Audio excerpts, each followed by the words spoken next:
Les perturbateurs endocriniens, c'est des substances chimiques qu'on trouve dans les objets de consommation courante, dans vos lunettes, votre chemise, peut-être les semelles de vos chaussures, mais aussi dans les objets que les enfants utilisent, les plastiques, les pesticides, et qui ont la capacité d'interagir avec le système hormonal des êtres vivants, que ce soit des animaux ou les humains. Les scientifiques sonnent l'alarme depuis un sacré moment sur un certain nombre de maladies, la fertilité humaine, qui est un problème aujourd'hui, mais il y a aussi les cancers hormonodépendants, seins, testicules, prostate, qui sont en explosion dans les pays riches, le problème de développement du cerveau, l'obésité, le diabète.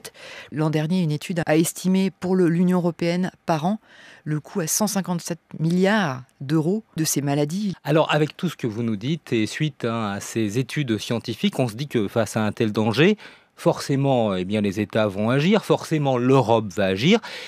Qu'est-ce qui se passe à ce moment-là ? C'est le début en fait d'une énorme bataille de lobbying, opération de lobbying qui est en train de réussir. Au premier chef, c'est le lobby de la chimie. Bayer, Syngenta, BASF, et je cite ces trois en particulier parce qu'elles se sont particulièrement démarquées dans le lobbying contre cette réglementation. La décision finale ne sera pas prise avant 2017, ce qui fait quand même un retard de 4 ans. Et surtout, la Commission européenne, elle accorde plus d'attention à ce que dit le fabricant de liquide de frein que la société civile. Et ça, c'est ce qu'on appelle le déficit démocratique européen.